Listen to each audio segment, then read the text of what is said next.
Donnie and Dolly. The team is supported by ableauctions.ca. Closing your business? We can help.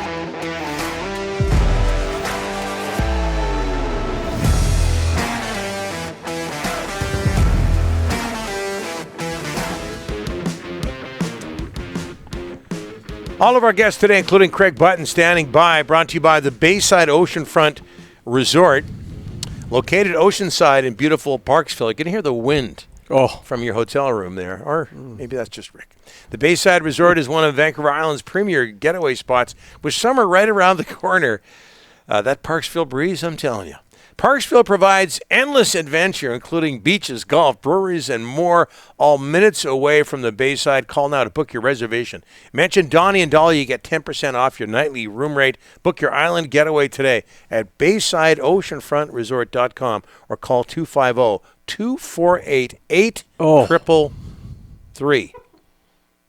You good? Yeah, oh yeah. Ed from North Vancouver, Delaney's okay, Tyron Langley inbox. Naz to Pittsburgh. He's a Burke guy. Oh, yeah, that's right. 09, it was Brian Burke who drafted Nazem Kadri. Brian really liked Kadri that draft year. Hence the drafting. He went out of his way to get him. He really liked him that year. He liked the grit, the skill, and the will, Donnie. That's why that's why he liked him a lot. Joined now by Craig Button from TSN, their scouting director. How are you, sir? Oh, I'm going to get ripped. He's laughing. He's laughing. That means because it's funny. I'm not gonna rip you, Rick. The next time I rip you, will be the first time. No. You forgot the key elements. What about the truculence? Yeah, that's skill and will. Yeah, truculence. Yeah. That's a Berkey word. Yeah, big time. Yeah, for sure it is. Yeah. What is it that makes Nazem Kadri much more than an agitator, Craig? As we see him come through that big game last night. Well, I mean, he comes to the big game. I mean, obviously he was fabulous, but I mean, I've watched Naz play since he was 15 years of age, and he's always had this really strong skill level. He's got the significant intelligence, for playing the game in all its situations, with and without the puck. And he's a big time competitor. I mean, he wears his heart on his sleeve, and it's in previous playoffs, we've seen some of that, translate into transgressions that not only took him out of the playoff series, but absolutely a team without Nazem Kadri is a lesser team than with him. So, that hurt the teams he was on. But, Naz has all the qualities of a real strong player. And I use the word important player because I think that when you can put Nazem Kadri into any situation and feel comfortable with him, the importance just is magnified. I would add one more layer to that. When you have Nathan McKinnon leading the way, now Nazem is perfectly situated. I heard you talking about Pittsburgh. If he played behind Sidney Crosby, I mean, there's another perfect scenario for Nazem Kadri. And, you put players into the right slots and the right positions, they're going to excel. And that's what Nazem has done. And what does it say about him that he was able to put aside, not necessarily put aside, but block out the racial abuse and death threats he received on social media, not to mention all the attention he was receiving from the Blues, and come up with a performance like that?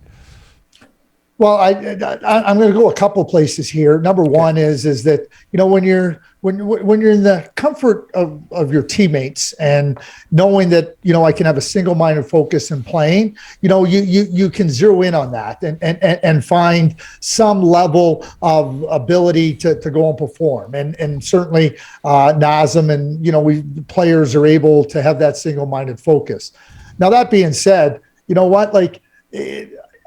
never being in the shoes of Nazem Kadri and the abuse that he's received and the attacks, the racist comments, the death threats, right?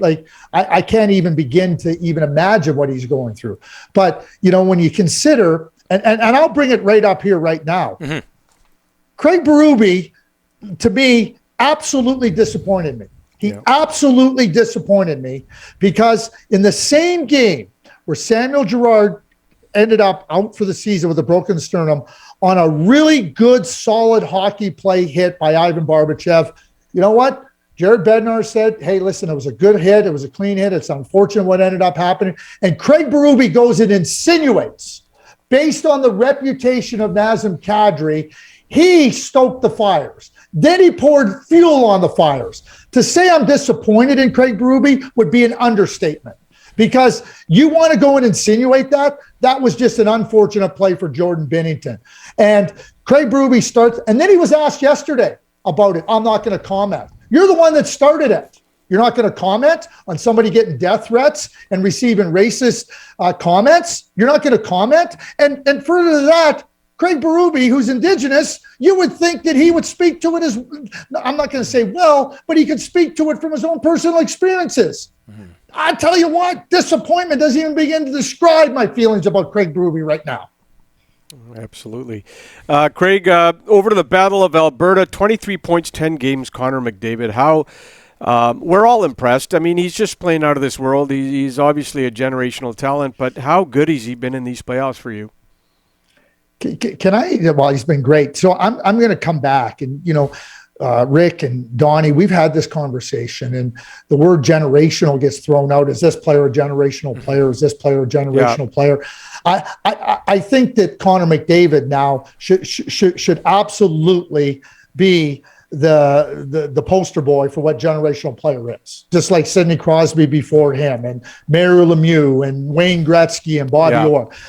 Let's stop throwing around the word generational, because it's a very unique position that players find themselves in. So I think that let's just move on. There's no Connor Bedard's not a generational player. He's a superb player.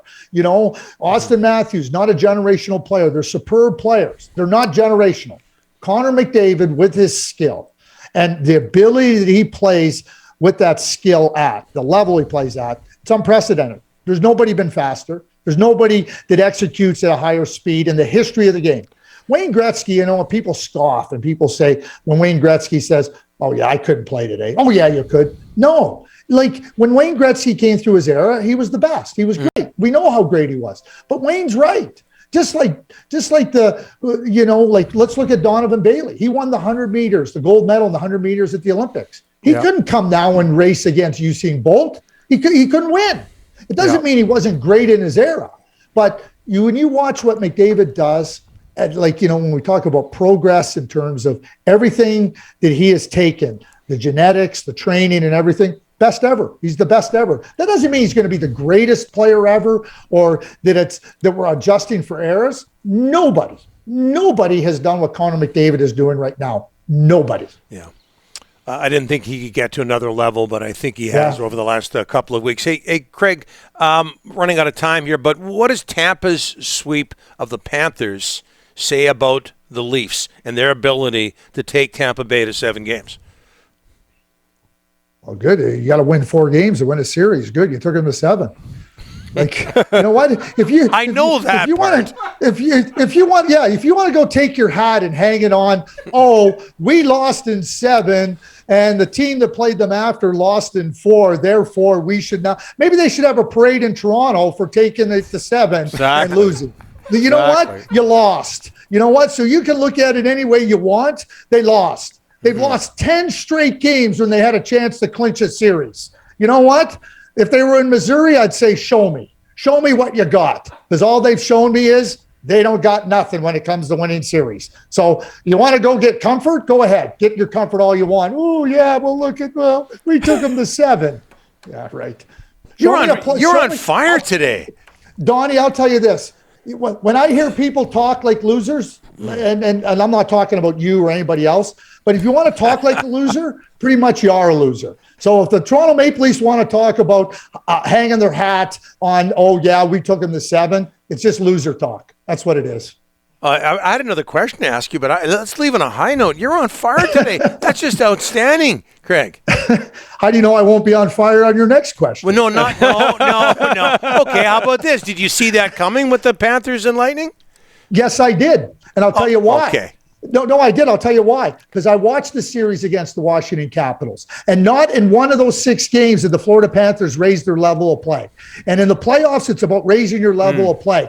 Washington was up in 4, 5, and 6 and blew it because they weren't good enough. And, they let the Florida Panthers off the hook. Tampa Bay Lightning didn't let them off the hook. If you don't raise your level of play come playoff time, you're going out. And in the Florida Panthers case, they didn't raise their level. So, yeah, I did see it coming. This is why you're TSN scouting director, Craig. I didn't think it could get better with the last question, and it did. Thanks so much, my friend. You make our show better every single time. Thanks so much. Thanks for having me. Have a great day. You bet.